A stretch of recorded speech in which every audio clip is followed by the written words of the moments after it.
बिस्मिल्लाहिर्रहमानिर्रहीम। इस वीडियो में हम डिस्कस करेंगे नर्व इम्पल्स। तो व्हाट इज नर्व इम्पल्स? वो मैसेजेस जो हम कहते आ रहे हैं कि रिसेप्टर से सेंसरी न्यूरॉन कंट्रोल सेंटर तक लेके जाते हैं और फिर कंट्रोल सेंटर से मोटर न्यूरॉन इफेक्टर्स तक लेकर आते हैं, वो इलेक्ट्रिक करंट की फॉर्म में होते हैं। वो जो मैसेजेस हैं किस फॉर्म में है? इलेक्ट्रिक करंट की फॉर्म में है। वो जो इलेक्ट्रिक करंट हैं या मैसेजेस हैं उनको नर्व इम्पल्स कहा जाता है। याद रखिएगा, ये जो नर्व इम्पल्सेस हैं इनको जनरेट कौन करता है? न्यूरॉन्स करते हैं। और इनको पाथवे और रास्ता को है, ये भी न्यूरॉन्स का काम है। और न्यूरॉन्स खुद क्या है? ये एक सेल है। इस तरह के बिलियन सेल मिला के ये पूरा सिस्टम बना रहे हैं जिसको हम नर्वस सिस्टम कहते हैं। तो नर्व इम्पल्स को हम डिफाइन कैसे करेंगे? Waves of electrochemical changes that travel along the length of neuron. ये क्या है? इलेक्ट्रोकेमिकल चेंजेस हैं जो कि कहाँ ट्रेवल कर रहे हैं? न्यूरॉन में की लेंथ में ट्रेवल कर रहे हैं। मतलब ये इस पूरे न्यूरॉन से ट्रेवल करते हैं मैसेजेस। और इस न्यूरॉन के बाद फिर नेक्स्ट न्यूरॉन में जाएंगे, फिर नेक्स्ट फिर तीसरे न्यूरॉन में जाएंगे। इस तरह से ये मैसेजेस ट्रेवल करते हैं। या हम इसको डिफाइन करेंगे electrochemical signal developed by a neuron for communication. अब ये आपको इस डायग्राम में न्यूरॉन का स्ट्रक्चर नजर आ रहा होगा।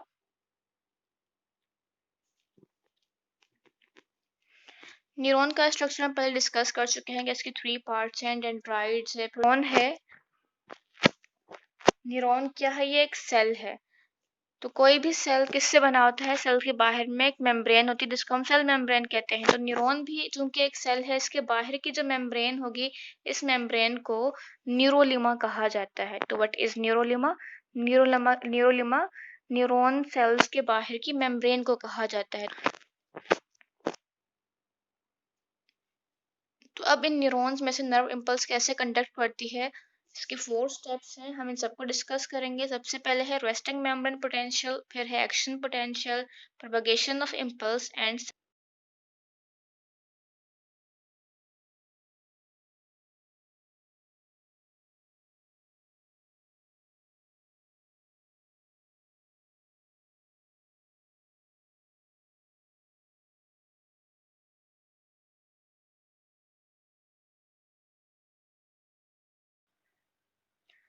तो सबसे पहले देखते हैं resting membrane potential. Resting membrane potential क्या है? ये रेस्टिंग कंडीशन है। मतलब कि अभी कोई स्टिमुलस नहीं आया, अभी कोई नर्व इम्पल्स नहीं गुजर रही, अभी न्यूरॉन्स एक्साइट नहीं हुए। एक्साइट होने का मतलब है कि किसी स्टिमुलस का आना और इम्पल्स का गुजरना। तो अभी ऐसा कुछ नहीं हो रहा, न्यूरॉन्स रेस्ट में है। इस दौरान जब पोटेंशियल मेजर किया गया तो पोटेंशियल क्या था? Between -40 to -90 milli volt. तो -40 to -90 milli volt is called resting membrane potential, जो कि कब है? जब न्यूरॉन्स बिल्कुल रेस्ट पे हैं। अब ये जो मैंने यहाँ पे स्ट्रक्चर बनाया है, ये रेड वाला, ये है न्यूरॉन की मेम्ब्रेन जिसका हमने नाम दिया है न्यूरोलिमा का। इस मेम्ब्रेन में कुछ गेट्स प्रेजेंट हैं। ये जो ब्लैक मैंने बनाया है ये सोडियम गेट्स हैं, और जो ब्लू बनाए हुए हैं दीज आर पोटेशियम गेट्स। इसके अलावा एक पंप बनाया है, सोडियम पोटेशियम पंप, जिसमें से सोडियम और पोटेशियम को इन लगाकर बाहर और अब रेस्टिंग मेम्ब्रेन पोटेंशियल में या रेस्टिंग कंडीशन में होगा क्या? मेम्ब्रेन के बाहर पॉजिटिव चार्ज होता है और मेम्ब्रेन के अंदर मतलब inside the neuron negative charge होता है। क्या होता है? मेम्ब्रेन के बाहर पॉजिटिव चार्ज और इनसाइड द न्यूरॉन या inside the membrane negative charge होता है। अब ऐसा क्यों होगा? बिकॉज ये जो सोडियम पोटेशियम पंप आपको नजर आ रहा है, इसमें से रेस्टिंग कंडीशन में 3 सोडियम आयंस बाहर जाते हैं और 2 पोटेशियम आयंस अंदर आते हैं। तो बाहर जाने वालों की तादाद ज़्यादा है, अंदर आने वालों की कम है, जिसकी वजह से inside will be less positive और बाहर वाली side will be more positive. ठीक क्या हो रहा है? 3 सोडियम आयंस बाहर जा रहे हैं और 2 पोटेशियम आयंस अंदर आ रहे हैं। अब अंदर पोटेशियम आयंस ज़्यादा हो गए, बाहर सोडियम आयंस ज़्यादा हो गए। ये जो मेम्ब्रेन है neurolemma, it is permeable to potassium ions but impermeable to sodium ions. मतलब पोटेशियम आयंस इसको बाहर जा सकते हैं, लेकिन सोडियम आयंस भले ही बाहर कंसंट्रेशन ज़्यादा है लेकिन अंदर नहीं आ सकते। तो अंदर चूंकि पोटेशियम आयंस ज़्यादा हैं तो कुछ पोटेशियम आयंस यहाँ से लीक कर कर बाहर भी चले जाते हैं, जिसकी वजह से inside the membrane will be और कम पॉजिटिव। फिर तीसरा रीज़न क्या है कि मेम्ब्रेन के अंदर नेगेटिव आयंस प्रोटीन्स की कंसंट्रेशन ज़्यादा होती है, जिसकी वजह से मेम्ब्रेन के इनसाइड नेगेटिव चार्ज होता है और मेम्ब्रेन के बाहर पॉजिटिव चार्ज होता है। तो रेस्टिंग कंडीशन में जब कोई इम्पल्स ट्रेवल नहीं कर रही थी, इस दौरान जब वोल्ट मीटर कनेक्ट किया गया और पोटेंशियल मेजर किया गया तो एक क्या आया, -40 टू -90 मिली वोल्ट के दरमियान आया। और -40 टू -90 मिली वोल्ट के दरमियान के पोटेंशियल को हम क्या बोलते हैं, रेस्टिंग मेम्ब्रेन पोटेंशियल। अब चूंकि ये चार्ज डिफरेंस है, बाहर पॉजिटिव है अंदर नेगेटिव है, चार्ज डिफरेंस की वजह से हम इस कंडीशन को पोलराइज्ड स्टेट भी कहते हैं, या हम कहेंगे पोलराइजेशन।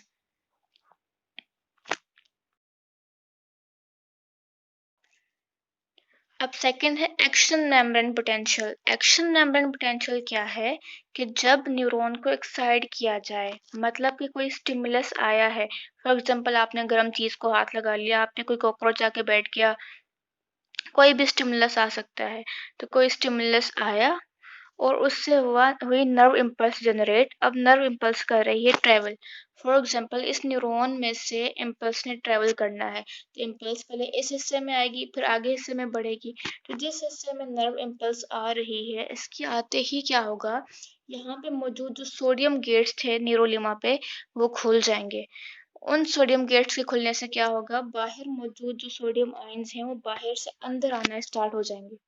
क्या हुआ है, नर्व इम्पल्स के आते ही सोडियम गेट्स खुले और सोडियम आयंस ने बाहर से अंदर आना स्टार्ट कर दिया। ठीक है, आते जाएंगे तब तक आते जाएंगे जब मेम्ब्रेन के अंदर पॉजिटिव चार्ज नहीं आ जाएगा और मेम्ब्रेन के बाहर नेगेटिव चार्ज नहीं आ जाता। रेस्टिंग कंडीशन में क्या था, बाहर पॉजिटिव चार्ज था अंदर नेगेटिव था, लेकिन इम्पल्स के गुजरते ही जैसे ही सोडियम गेट्स खुले तो सोडियम ने अंदर आना स्टार्ट कर दिया न्यूरॉन के अंदर। अब न्यूरॉन के अंदर आते ही अंदर वाला जो पहले नेगेटिव था अब वो पॉजिटिव हो गया और बाहर वाला जो पॉजिटिव था वो नेगेटिव हो गया। तो -90 फिर -65 -50 जैसे जैसे सोडियम ने आना स्टार्ट किया तो ये वैल्यू बढ़ती गई, फिर 0 पे भी पहुंची, फिर +10 +20 +30 40 50, तो +40 या +65 मिली वोल्ट तक पहुंचने के बाद क्या होगा, सोडियम गेट्स बंद हो जाएंगे। तो ये जो कंडीशन है, अंदर पॉजिटिव हो जाना और बाहर नेगेटिव हो जाना, और जो पोटेंशियल है वो +65 या +40 तक पहुंच जाए, तो इस कंडीशन को हम क्या कहेंगे, एक्शन मेम्ब्रेन पोटेंशियल कहेंगे और इसको डीपोलराइजेशन कहा जाता है। मतलब कि कुछ देर के लिए चार्जेस रिवर्स हो गए हैं, जो पहले पॉजिटिव थे वो नेगेटिव हो गए, जो पहले नेगेटिव थे वो पॉजिटिव हो जाए, तो रिवर्सल ऑफ चार्जेस को हम क्या बोलेंगे, डीपोलराइजेशन। और इस दौरान जब वोल्ट मीटर से मेजर किया गया पोटेंशियल तो ये क्या था, +40 टू +65 मिली वोल्ट था। अब जैसे ही पोटेंशियल +40 मिली वोल्ट तक पहुंचेगा, +40 तक पहुंच गया, तो क्या होगा, सोडियम गेट्स बंद हो जाएंगे और पोटेशियम गेट्स खुल जाएंगे। क्या हो रहा है, सोडियम गेट्स बंद हो रहे हैं और पोटेशियम गेट्स खुल रहे हैं। तो पोटेशियम गेट्स के खुलने से क्या होगा, अंदर मौजूद जो पोटेशियम आयंस थे वो बाहर निकलना स्टार्ट कर देंगे और बाहर तब तक जाएंगे जब तक पोटेंशियल वापस -65 तक नहीं पहुंच जाता।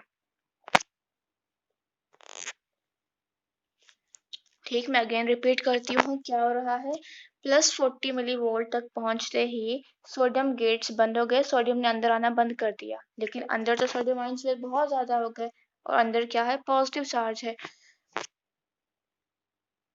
तो इस दौरान पोटेशियम गेट्स खुल जाते हैं और पोटेशियम गेट्स क्या करेंगे, वो बाहर वहां से पोटेशियम आयंस बाहर निकलना स्टार्ट करेंगे और तब तक बाहर निकलते रहेंगे जब तक कि बाहर वापस पॉजिटिव चार्ज ना आ जाए और अंदर वापस नेगेटिव चार्ज ना आ जाए। तो अब क्या होगा, चार्जेस वापस अपनी ओरिजिनल कंडीशन में आ जाएंगे। कौन सी कंडीशन है, दोबारा -65 मिली वोल्ट तक पहुंच जाएगी जब कंडीशन, तब तक पोटेशियम आयंस बाहर जाते रहेंगे। क्या हुआ था एक्शन मेम्ब्रेन पोटेंशियल में, ये जो न्यूरॉन्स के बाहर पहले पॉजिटिव चार्जेस वो नेगेटिव में कन्वर्ट हो गए थे, अब दोबारा क्या होगा, नेगेटिव से वो वापस पॉजिटिव पे आ जाएंगे।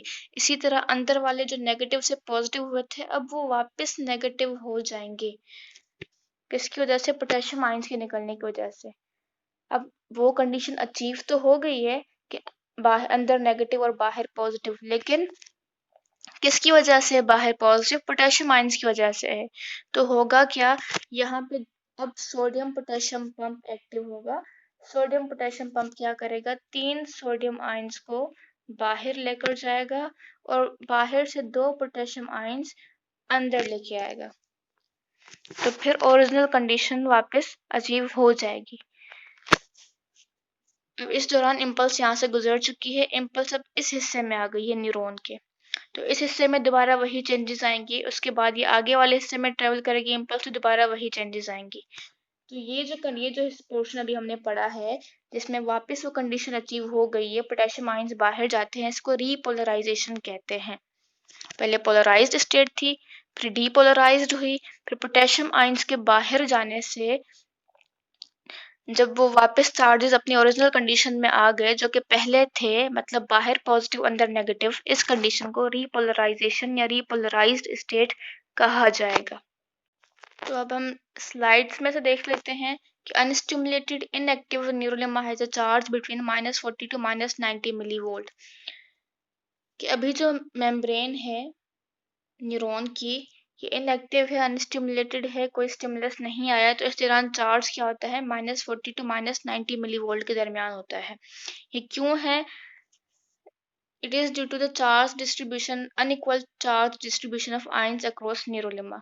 न्यूरोलेमा क्या, बाहर और अंदर जो चार्जेस हैं वो अनइक्वली डिस्ट्रीब्यूटेड है। बाहर क्या है, पॉजिटिव चार्ज है, और अंदर क्या है, नेगेटिव चार्ज है। There is greater concentration of sodium outside than inside the membrane.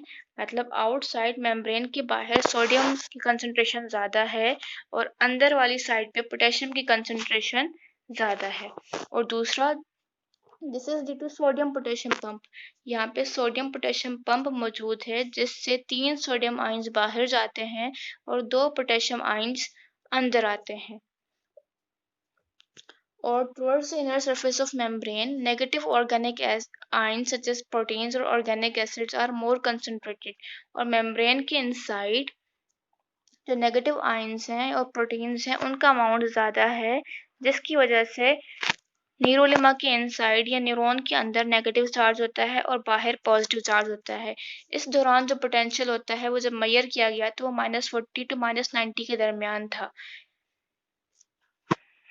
तो इस पोटेंशियल को क्या कहा जाता है, रेस्टिंग मेम्ब्रेन पोटेंशियल कहा जाता है। फिर एक्शन पोटेंशियल में क्या हो रहा है, it is temporary localised reversal of polarity. पहले ये कंडीशन है, फिर क्या होता है, मेम्ब्रेन को स्टिमुलेट किया जाता है। इट इज स्टिमुलेटेड, मतलब कि कोई मैसेज आता है, तो जब कोई मैसेज न्यूरॉन से गुजरता है तो इस दौरान जो चार्जेस हैं या पोलैरिटी है वो रिवर्स हो जाती है न्यूरोलेमा की।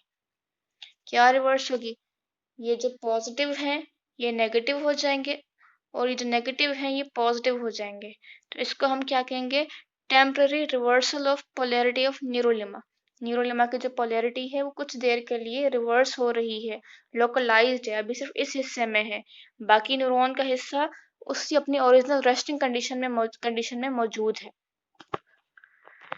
During action potential, polarity of neurolema changes to +40 millivolt। जब एक्शन पोटेंशियल होगा, जब इम्पल्स यहाँ से गुजरेगी, तो इस दौरान न्यूरोलेमा जो है, ये जो मेम्ब्रेन है, इसकी पोलैरिटी चेंज हो जाती है टू +40 मिलीवोल्ट, मतलब डीपोलराइजेशन होती है और उसके बाद दोबारा रिस्टोर होकर -65 तक पहुंच जाती है और उस कंडीशन को रीपोलराइजेशन कहते हैं।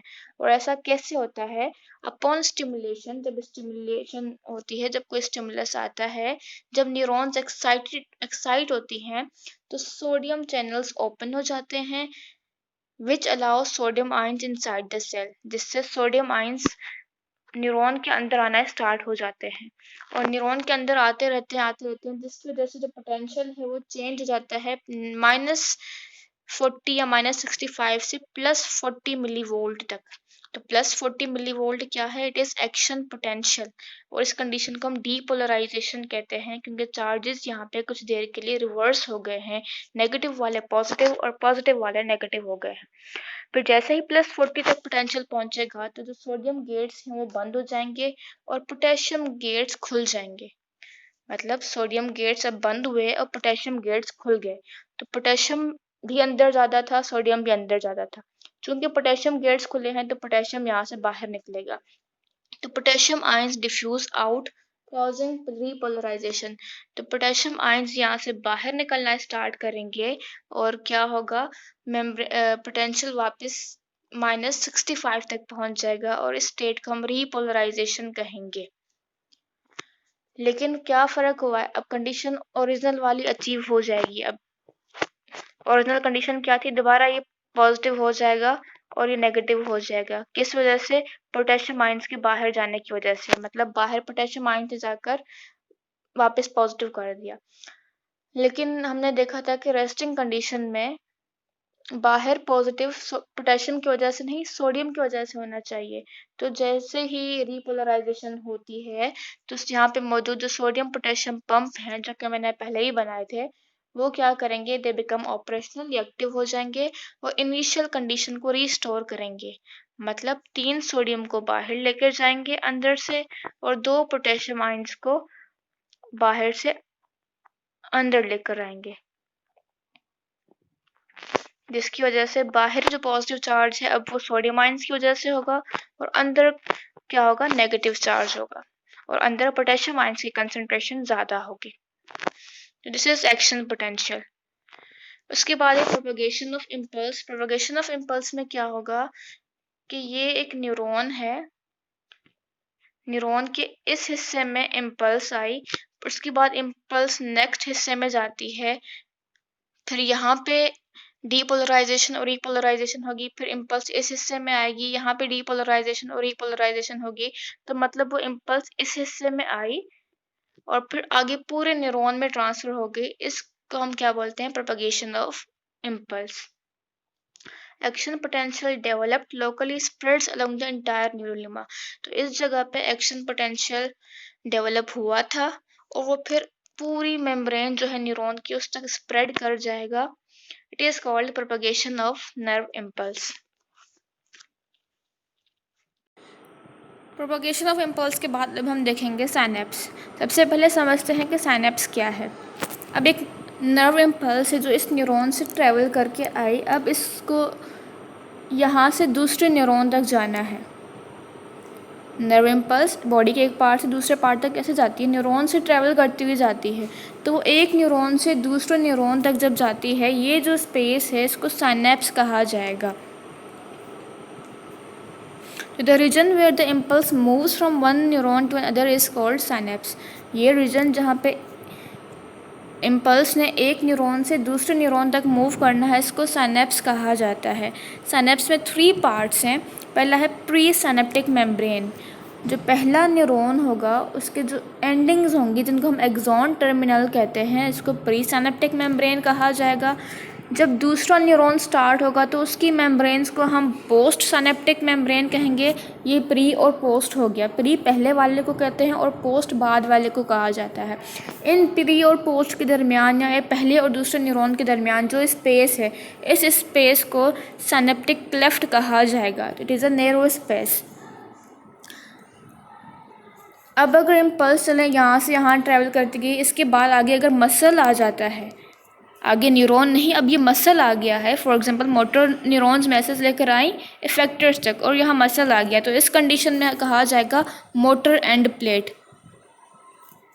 यहाँ पे हम साइनेप्स कह रहे हैं, लेकिन जब यहाँ पे एक मसल आ गया तो यहाँ पे साइनेप्स को क्या कहा जाएगा? मोटर एंड प्लेट कहा जाएगा। तो अब हम मैकेनिज्म देखते हैं सबसे पहले कि ये न्यूरॉन इम्पल्स जो है एक न्यूरॉन से दूसरे न्यूरॉन तक ट्रैवल कैसे कर रही है। जी बेटा, तो यहाँ मैकेनिज्म के लिए मैंने पूरे न्यूरॉन्स नहीं बनाए, मैंने सिर्फ इम्पोर्टेंट पार्ट्स बनाए हैं जो कि हमें बताना चाहिए कि इनसे इम्पल्स कैसे ट्रांसमिट हो रही है। ये जो हिस्सा है ये है पहली न्यूरॉन का एंड वाला पार्ट, जिसको हम एक्सॉन टर्मिनल कहते हैं, या हम इसको क्या बोलेंगे यहाँ पे, प्री साइनेप्टिक मेम्ब्रेन। और ये है दूसरे न्यूरॉन का स्टार्टिंग पार्ट जिसको हम पोस्ट साइनेप्टिक मेम्ब्रेन कहते हैं, और ये बीच वाली जो जगह है इसको हम बोलेंगे साइनेप्टिक क्लेफ्ट। अब ये जो ब्लैक मैंने बनाई है ये इम्पल्स आ रही है, इस इम्पल्स ने यहाँ आने के बाद अगले न्यूरॉन में जाना है। तो अब ये कैसे जाएगी ये हमने देखना है। फॉर एग्जांपल ये इम्पल्स जो है न्यूरॉन के एंड तक पहुंच गई है। जब इम्पल्स न्यूरॉन के एंड तक पहुंचेगी तो न्यूरॉन की जो मेम्ब्रेन है न्यूरोलिमा, यहाँ पे कैल्शियम गेट्स भी प्रेजेंट होंगे। बेटा बहुत सारे गेट्स प्रेजेंट होते हैं लेकिन हम वही गेट्स बनाते और मेंशन करते हैं जिनको हमें यहाँ पे पढ़ना है, जिनकी यहाँ पे ज़रूरत है।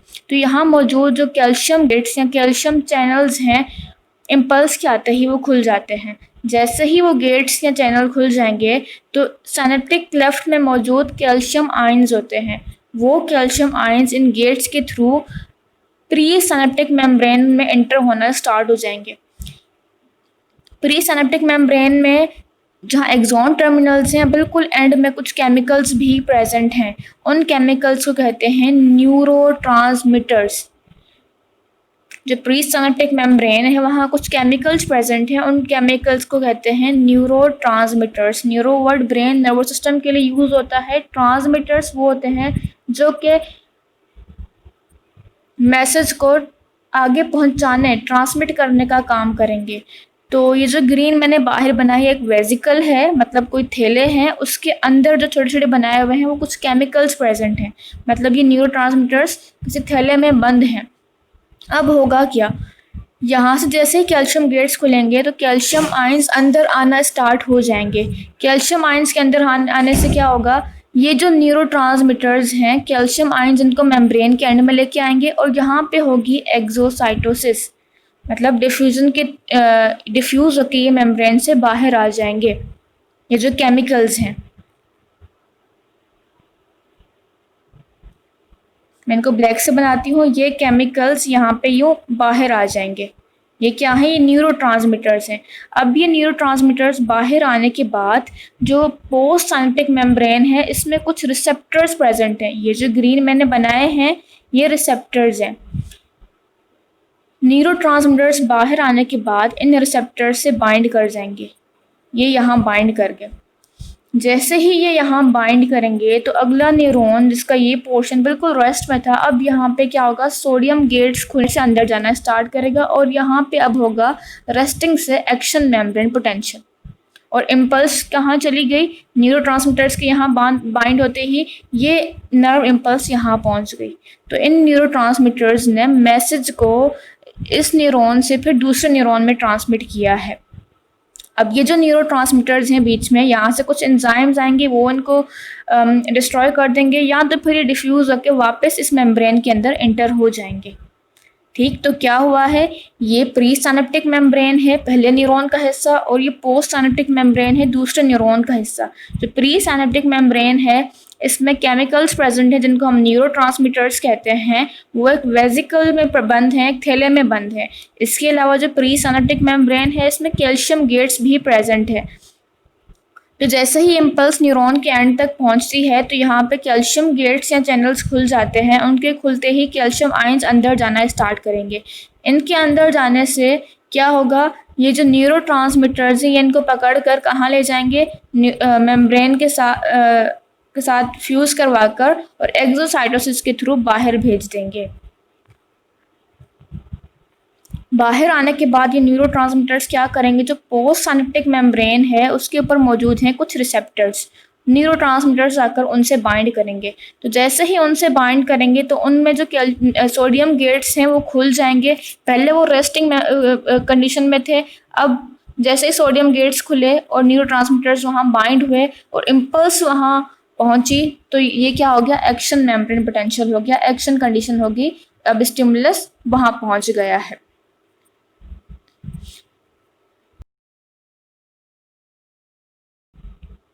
तो आप स्लाइड में देखते हैं, the chemicals present in vesicles which are release at axon ending of neurons at synapse are called neurotransmitters.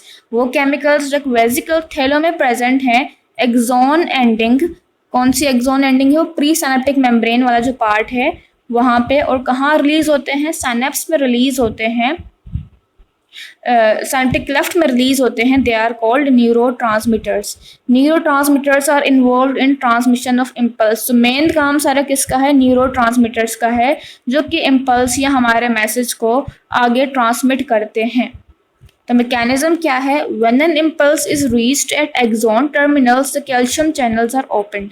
जब इम्पल्स एक्सॉन टर्मिनल पे पहुंची तो कैल्शियम चैनल्स ओपन हो जाएंगे। कैल्शियम चैनल के ओपन होने से क्या होगा कि साइनेप्टिक क्लेफ्ट से जो कैल्शियम आयंस हैं वो कैल्शियम चैनल्स के थ्रू जो एक्सॉन टर्मिनल या प्री साइनेप्टिक मेम्ब्रेन है वहाँ एंटर होना स्टार्ट कर जाएंगे। Due to this synaptic vesicles fuse with pre synaptic membrane.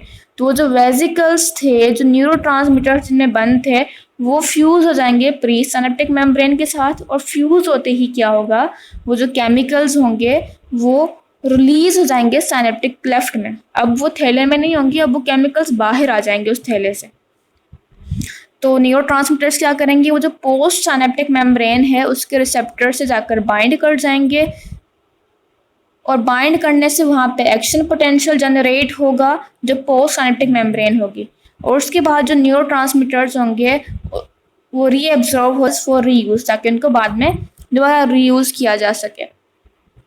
तो कुछ न्यूरोट्रांसमीटर्स की यहाँ एग्जांपल्स दी हुई हैं। कौन कौन से हैं neurotransmitters, these are acetyl choline, norepinephrine, glycine, GABA, serotonin और डोपामाइन। तो ये सारे क्या हैं, न्यूरोट्रांसमीटर्स हैं।